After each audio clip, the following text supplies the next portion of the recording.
Со признанија за сегашни и поранешни вработени, како и за партнерите на локално и национално ниво, кои дадоа значаен придонес за успехот на компанијата во изминатиот период, рудникот Саса денеска ја одбележа 15 годишнината од рестартирањето на рудникот.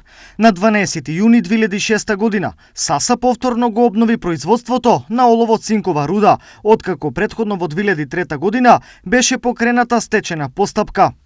Во знак на одбележување на оваа значајна годишнина, Саса ја објави својата намера да даде значителен придонес во вкупен износ од над 100.000 евра во изградба на новиот парк за млади, Младост во Македонска Каменица.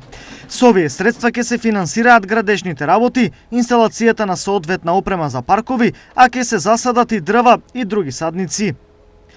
Во последните 15 години Саса продолжи да работи и да се развива успешно, да придонесува за просперитет на заедницата и да обезбедува вработување и економската сигурност за многу луѓе и семејства, прераснувајќи во една од најуспешните македонски компании. За ваквиот голем успех најзаслужни се вработените на Саса, со нивната напорна работа и стручност, изјави генералниот директор на рудник Саса Скот Јеланд.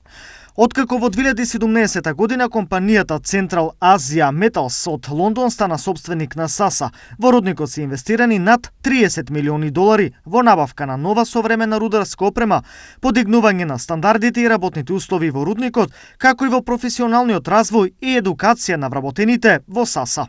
Управниот одбор на Централна Азија Металс веќе одобри и дополнителни 20 милиони долари за развојот на Саса.